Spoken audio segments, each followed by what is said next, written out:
The primary problem is the images which we project on each other. I form an image about myself from the childhood.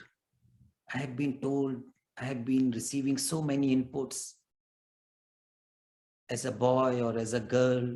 If I'm a boy, you should be doing this, not doing that. If I'm a girl, you should behave like this. And there are a number of layers, images. I'm not good enough. I'm missing something, lacking something. I'm not beautiful enough. And all those stories. And if I belong to certain religion, certain caste, then that image is imposed. So we are brought up under the heavy layers of images. And our true essence is lost under all those layers. I really forget who am I. I start believing in those layers, in those images. I begin to believe that that is me. And then I identify with all these false images and layers. And I do the same with the others. Because of this heavy conditioning, I see others through these glasses of these images. So our relationship is happening between the images. One image is relating to the another image. So what will happen in that meeting, in that relationship? Is there any relationship? There is no relationship. It's only an imaginary relationship. One projection is meeting another projection. What will happen? Division will happen. Conflict will happen. Once there is a division, conflict is inevitable. Once I have identified myself as separate from you, division is already happened and the ground for conflict is there all the time. And then the possibility of hurt anytime. So when we are having relationship between the images, between the projections, between the stories, one story meeting another story, then adding to other stories, it becomes a complete mess. I am not living life. I am only dreaming. Living as those stories, hardly in contact with my real essence, the true essence. So I live a life of suffering, of fear. So I have to really watch it, be aware of this image making process, that it is going to create a lot of suffering in life. And once I become aware that these images are really false, just being aware of this fact,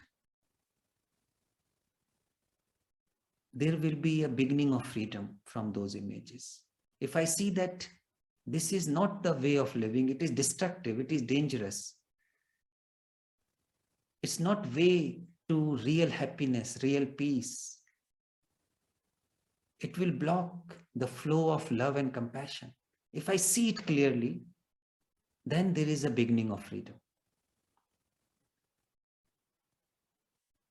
Because I realize that relationship between the images is no relationship at all. If I see it from my whole being, from my whole existence, not just from the thought, then there is a beginning of transformation. Then I don't depend to connect to myself and to others on any image, on any identification. Because it is very clear to me that this is false. It is all dead. And I have to live life now, in this moment.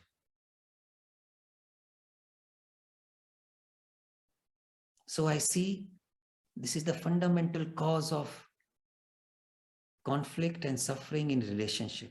the images projected by my conditioned mind, by thoughts.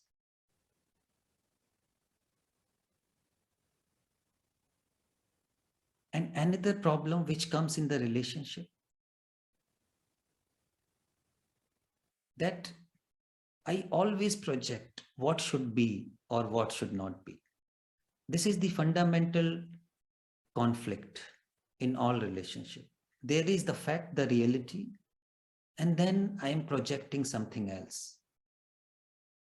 I am doing this with myself all the time, telling myself on the basis of my conditioning, my stories, I should be this and that. And same I am doing with the others. I am not being in direct live contact with the fact.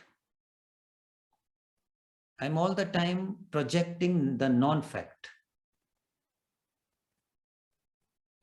Unless I see myself as I am, unless I see the other as he or she is, without any projection in the future, there cannot be deep change. Then I am dealing with ideals. But self-inquiry has nothing to do with ideals. Self-inquiry is to watch in this living moment, to be intimately in touch with the fact. The fact could be I am making images about myself and others. So be in direct contact with this fact. And this direct contact will bring change.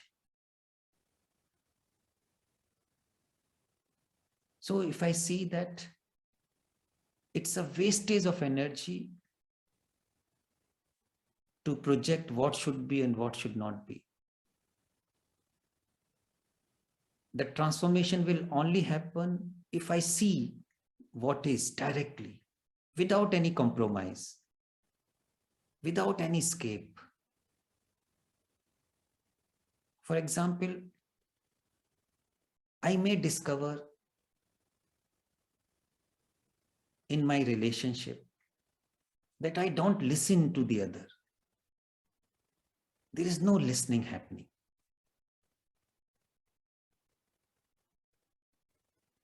When I become aware of this fact that I don't listen, that's a crisis.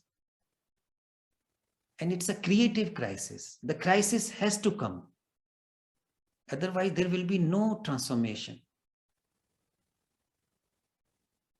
When I really see this fact that I don't listen and stay with the fact without self-judgment. This is very important. It's very subtle because we easily fall into the trap of this harsh judgment about oneself or the other. Oh, I am bad, I don't listen. Then I am not inquiring. That is not self-inquiry. The self-inquiry is to be aware of this fact that I don't listen and stay with it without escaping into any ideal, without judging oneself or criticizing oneself. Just being with this fact of non-listening. Staying with the fact will bring listening naturally on its own. I don't have to do anything. Simply be aware of this fact that I don't listen. And then I start learning about it, experimenting about it, why I don't listen. And this will bring instantly a different kind of energy. With this sincerity, with this honesty, with this passion. Similarly, if I realize that I don't observe anything. When I go outside, I don't observe flowers. I don't observe trees. I don't observe birds, human beings. I'm lost in my thoughts. Just be aware of this fact. Don't force observation. This is very important. Be aware of the fact that I don't observe. I don't observe in my house what is there. I don't observe the other person who may be living in the house. Wow, what a fantastic revelation. I don't observe myself. All the time lost in the thoughts, in the memories, in the stories. The moment I become aware of this fact, it's like a flame. And I stay with this fact. I hold it in the space of attention, which is a space of non-judgment, a space of love. And that space will bring transformation. If I realize I don't have love in my heart, really, I don't care about anything deeply. I may be taking care of my family, this and that, but deeply, I really don't love. That revelation will be like a shock. I would say a very healthy, creative shock. Don't be afraid of that shock. Go through that shock, that crisis. It's very creative.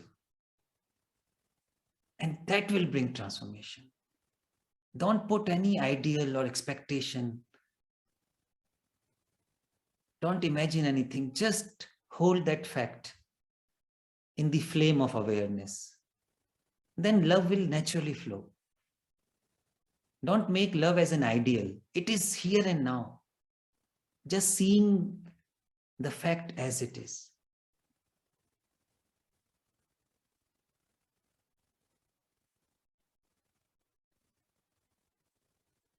Then I can stay with this question with sense of great wonder, great innocence, without any knowledge.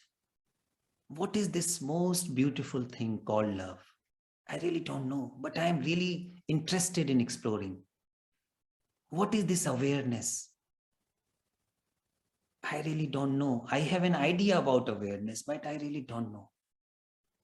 Let me experiment in my daily life now. Then there is a sense of wonder, curiosity, interest.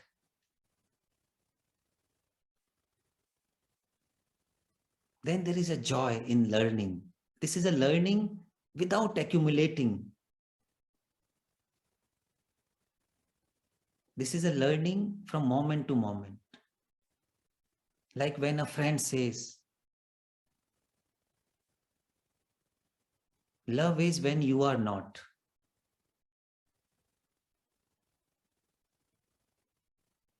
Then it becomes really a great source of inspiration, a question. What does really mean? As soon as I am, with all its baggage, all the stories, and if I'm not aware of it, love is gone. So can I bring love, this which is deep compassion? By simply watching this fact, holding this fact, like you hold a child. You don't judge a child, you simply watch it with eyes full of affection, without any expectation. You take care of the child, you look after it with all your energy.